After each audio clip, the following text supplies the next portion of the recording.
Olá, amados. Hoje quero compartilhar com vocês algo, logicamente, referente à palavra do Senhor, mas também referente à nossa vida cotidiana, né?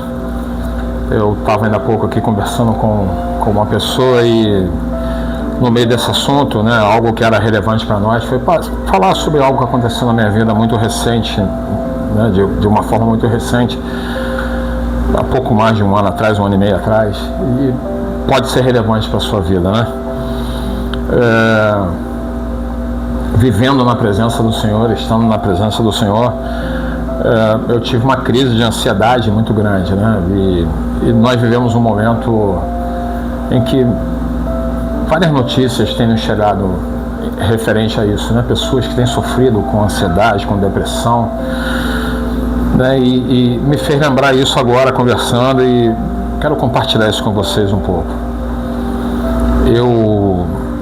Logicamente que havia algumas questões em mim, né? Desde a infância, mas eram questões não trabalhadas, né? Enfim, algumas coisas da nossa vida melhoraram muito, né, de um tempo para cá, inclusive falar sobre esse assunto, né, que é depressão, ansiedade, questões como essa, né, que não eram identificadas antigamente como relevantes, né. E queria brevemente falar com vocês. Enfim, foi um momento complicado da minha vida, aconteceram uma série de coisas e tal, e eu me lembro que no dia 1º de fevereiro do ano passado eu comecei a ter um mal-estar muito grande, né.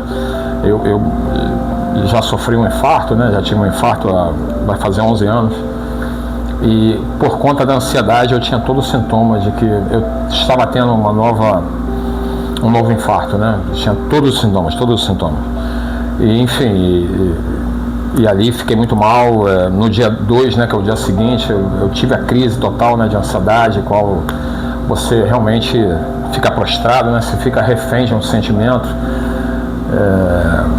São coisas que nós precisamos tratar. Você precisa falar sobre esse assunto, né? Você tem a sua igreja, fale com o seu pastor. Se ele não souber lhe aconselhar, peça a ele que indique alguém que conheça, fale com um terapeuta, ou um psicólogo, alguém da área que vai ser relevante para a sua vida. Mas eu, especificamente nesse tempo curto que eu tenho com você aqui, eu quero falar sobre o que a palavra de Deus nos ensina, pelo menos o que trouxe para a minha vida, né? Cada vez mais uma dependência saudável de Deus, né? O Senhor Jesus, em certo momento, vai dizer que sem mim nada podeis fazer. E é fato, amados. Sem o Senhor Jesus nada podemos fazer. Hoje, né, nada podemos fazer sem o Senhor Jesus. É importante que nós tenhamos projetos no nosso coração, que nós venhamos a ser pessoas produtivas, né? Mas é importante que nós saibamos com quem nós estamos tratando, né? Que é o nosso Senhor e Salvador. Precisamos pedir a Ele que aprove os nossos projetos e que nossos projetos diante dele, né, sejam abençoados. Então é importante que você leve a quem realmente de fato tem o interesse de que você prospere, de que você se desenvolva, de que você cresça, né? Ninguém mais, nem você mesmo, amado. Alguém disse certa vez que nosso Senhor e Salvador ele é mais interessado em salvar você do que uma mãe tirar seu filho de um incêndio, por exemplo, né? Um filho pequeno de um incêndio. E é verdade, ele fala muito, né? Nós nos debruçando sobre o Novo Testamento, vamos ver que o Senhor fala muito sobre o inferno, né? E a Bíblia vai dizer também que para isso ele manifestou o Filho de Deus, né? Para destruir as obras do diabo. E a obra principal do diabo é a morte, né? A segunda morte. Então, mas eu quero compartilhar com vocês um texto, e você bem rápido, né? Esse vídeo vai ficar um pouquinho maior, mas vai ter uma relevância. E se você achar que algum conhecido seu precisa ouvir isso, compartilhe também.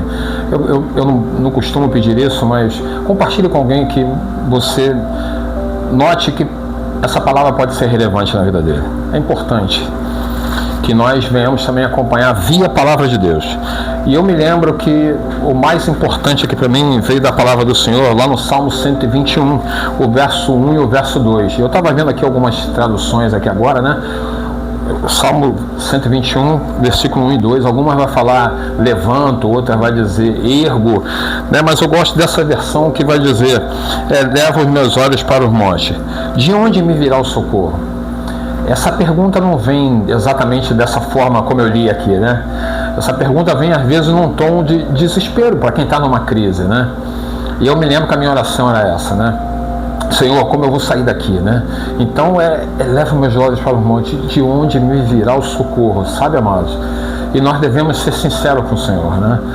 Deus, já falei isso aqui, né? Deus não tem problema com os nossos problemas, nós temos problema com o nosso problema, né?